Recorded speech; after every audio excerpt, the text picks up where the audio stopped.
Michael Shikha Niketan Higher Secondary Government Sponsored Co-ed English Medium School has taken an excellent initiative of teaching and make our students learn day-to-day lessons through audio and video in our YouTube channel.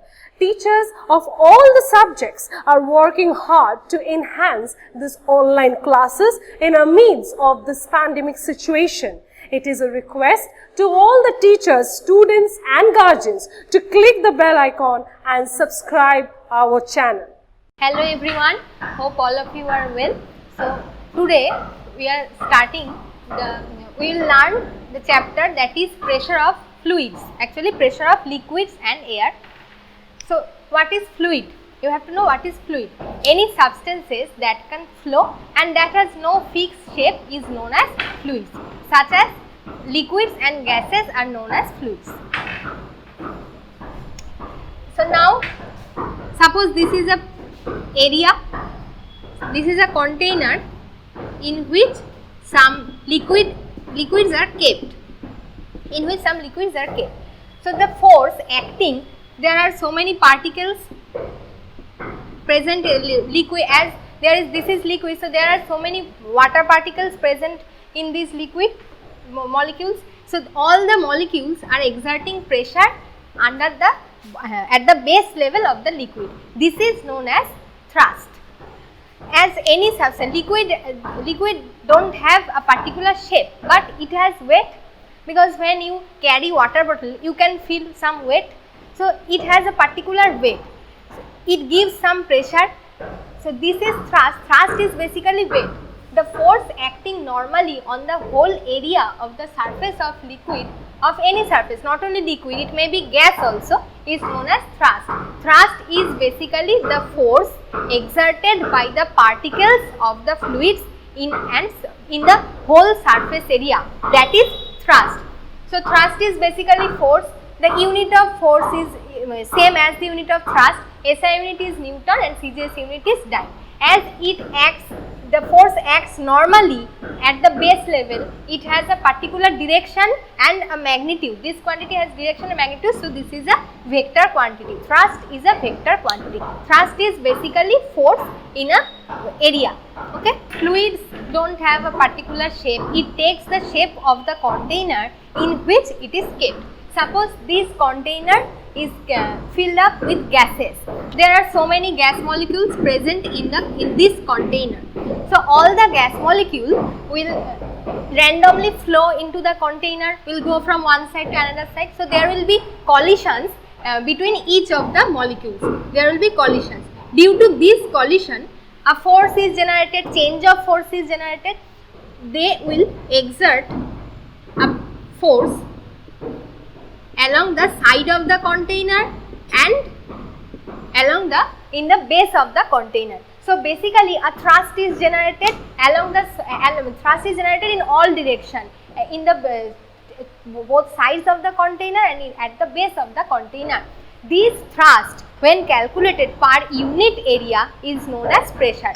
Suppose total thrust generated, that is F in the container, and the area of the base of the container, is A.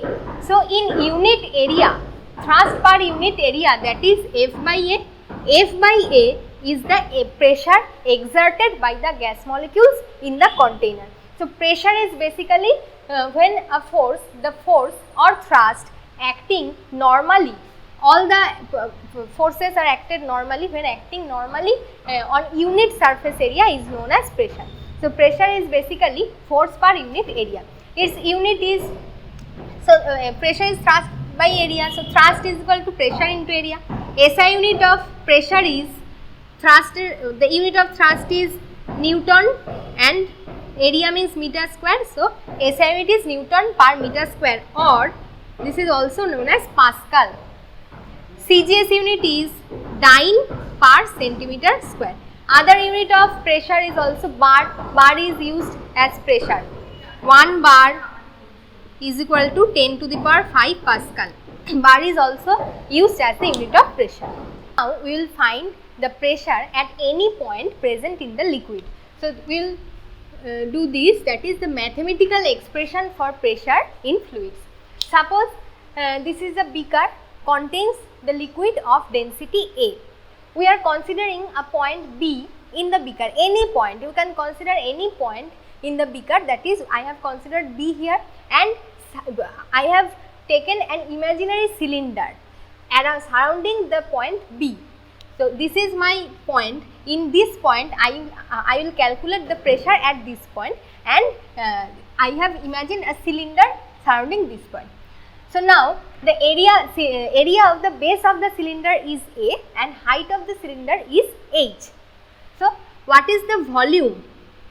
Volume of liquid present in the cylinder. Volume of liquid present in the cylinder, that is, we know volume of cylinder is area into height. So, here also volume of liquid, that is area into height. Area means A and height means H. So, volume of liquid is simply H. And mass of liquid. Mass of liquid. What is the relation between mass volume? That is m by v is equal to rho. Mass by volume is equal to rho. We have to find the mass. So, mass is basically volume into rho. So, volume I have already found it out, that is AH into rho. So, mass of the liquid present in the cylinder, that is AH rho. Now, weight of the liquid. Weight of the liquid present. So, we know that W is equal to m into g. Weight is always mass into gravitational acceleration. So, mass is here AH rho and into g, that gives us the weight of the liquid. So, weight is actually thrust that acts normally at the base of the cylinder, thrust. We have to find out the pressure. So, the relation between thrust and pressure we have discussed earlier, that is pressure is equal to thrust per unit area. So, thrust we have calculated that is AH rho g, and area is area of the cylinder, that is A. So, AA will be cancelled out. So, the pressure is H rho g. So, we have found out the mathematical term, that is P is equal to H rho g is an important formula. P is equal to H rho g. You have to remember it very clearly, that pressure at any point in fluids, whether it gas or liquid, that is always P is equal to H into rho into g. Here H means depth of the fluid from the surface level, rho means density of the fluid, and g means gravitational acceleration due to gravity. So, let us study the characteristics of pressure in fluids. Suppose this is a container, there are any types of fluids, whether it liquid or gas, these are molecules present in the fluid.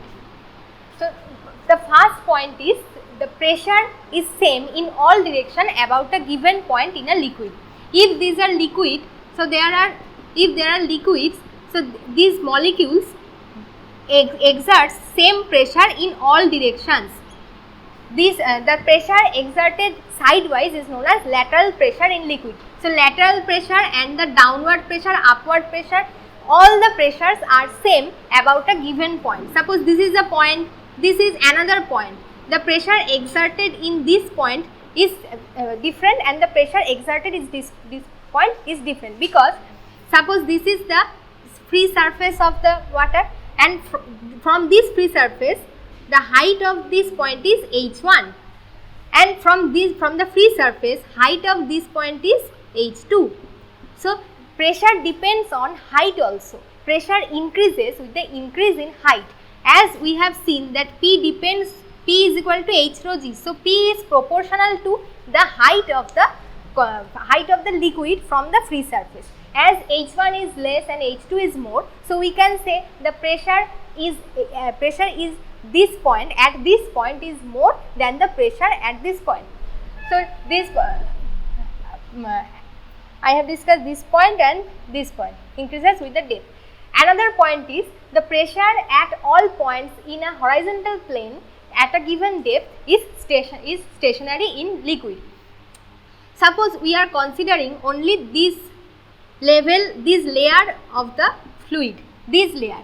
So pressure in A point, pressure is B point, and pressure in C point will be same, because they are at the same height. All of the points are at the same height from the free surface, because all of the height are h2. So P is equal to h2 rho g. P is at A, B, C, in all points P is same. So pressure is same at all points in a horizontal plane. Next point is pressure at a point inside the liquid increases with the density of the liquid. Suppose if this is water, then its density is 1 gram per cc. So the pressure will be H, P is equal to H into 1 into G. If this is mercury, then density is more, that is 13 gram per cc. So pressure will be more in this case, because P is equal to H into 13.6 into G. So pressure in a liquid depends on density also. If the density is more, then the pressure is more. Next point is a liquid always seeks its own level.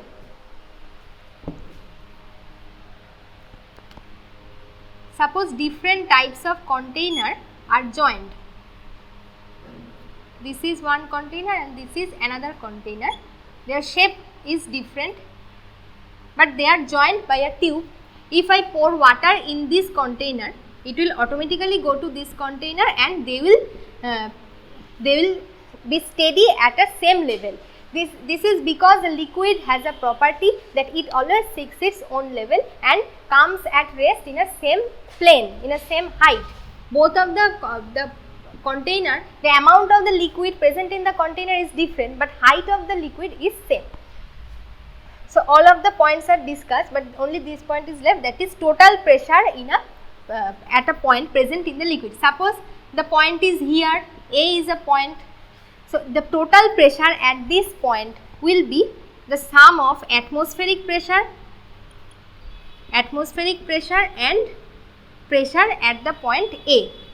Here here only atmospheric pressure is present, because there is no height, because it is on the top surface. If I consider the top surface, there is only atmospheric pressure, no other pressure. If I consider any point inside the liquid at pressure at point B, so PA, pressure at point A is only atmospheric pressure, but pressure at point B, that is PA plus H, and if this is H1, then H1 rho G is the pressure at point B, because total pressure is always atmospheric pressure plus the pressure for that point. Okay. So these are all characteristics you have to remember for the pressure in fluids. Now let's study the transport of liquid by siphon system. So what is siphon system? At first we have to know. Siphon system is an arrangement when transferring of liquid is not possible by any method. By transferring of liquid is not possible conveniently, then we can use siphon system. This is the arrangement of siphon system. One container, one vessel from which we have to transfer the liquid, that is kept on this table, and this is the long tube. It can be of glass also, it can be of rubber also. So this U-shaped tube has two arms, longer arm and shorter arm. Longer arm must be kept in which the vessel, shorter arm must be kept in from which the vessel liquid will be transferred, and the longer arm will be placed in which the liquid will be poured in. So this is the arrangement of siphon. We are considering when this is filled up, when the system is filled up with liquid, we are considering 2 points in the liquid. This is A and this is C. The height of the point A from the free surface, that is H1, and height of C from the free surface, from the end point of siphon, that is H2. So the pressure at the point A is equal to, particularly the pressure at the point A, that is atmospheric pressure minus the pressure in the liquid, that is H1 rho G. This is the pressure exerted at point A, exerted by the liquid at point A, and the pressure exerted by the liquid at point C, that is atmospheric pressure minus H2 rho G. Now as H2 is more than H1, we can see that H2 is the longer arm, so H2 is more than H1. So when we are subtracting more quantity from a particular quantity, atmospheric pressure, you are subtracting more. So this quantity will be less. After subtraction, this will be less, and after subtraction, it will be more. So we can see the pressure exerted by the liquid at point A is more than the pressure exerted by the liquid at point C. So liquid will flow from greater pressure, from higher pressure to lower pressure. So liquid will flow from A to C. So from this portion, liquid will start flowing to this portion, and liquid will be transferred automatically. When this system will be arranged, liquid will be transferred automatically from this vessel to this vessel. Okay. Let's study what is atmospheric pressure. The earth is filled up with so many air matter. So these air matter exerts the pressure on the surface of earth and on the objects present around the earth. So earth is full of envelope of air. So we are for measuring the air pressure, Torricelli made an experiment. This is the experiment of Torricelli, but we are very summarizing the actual part. This is a tube of 100 cm is filled up with mercury, and this tube is inverted and placed into the bowl, and when it is placed into the bowl, its height it was filled with mercury of 100 cm, but after inverting it into the bowl, its height increases only up to 76 cm. So this portion 100 minus 76, so on 24 cm portion is vacant. There is no pressure, there is no vapor actually. This portion is known as Torricellian vacuum. This is actually Torricellian vacuum, and from this experiment we can conclude that the atmospheric pressure when the mercury level is of 76 cm at sea level, and sea level means at 0 degrees Celsius and 273 Kelvin, that is known as standard temperature and pressure. So atmospheric pressure is basically at STP, means standard temperature and pressure. When the temperature is 0 degrees Celsius, height of the mercury is 76 cm, then the pressure exerted by the mercury column at the base of the bowl, that is atmospheric pressure, that is considered as standard atmospheric pressure. So pressure we know H into rho into G. H means height of the mercury column, that is 76 centimeter, so 0.76 meter.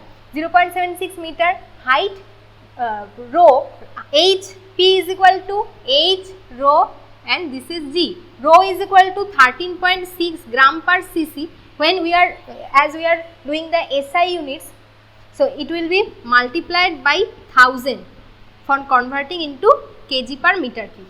So this is rho, and G, that is 9.8 G, value of G. So pressure, the calculated pressure, atmospheric pressure is 1.013 into 10 to the power 5 Pascal. This is known as standard pressure. To measure the air pressure, we can use a device that is known as barometer, but nowadays aneroid barometer is used. This barometer gives us the weather forecast when it will be raining and when it will be the dry air. We can assume it by the fall of mercury or the rise of mercury level. Okay. So this is all about air pressure. Today only up to this. So we will follow the next video for the next part, that is Archimedes principle. Thank you. Thanks for watching. Leave a like and comment. Subscribe. And do share the video among your friends.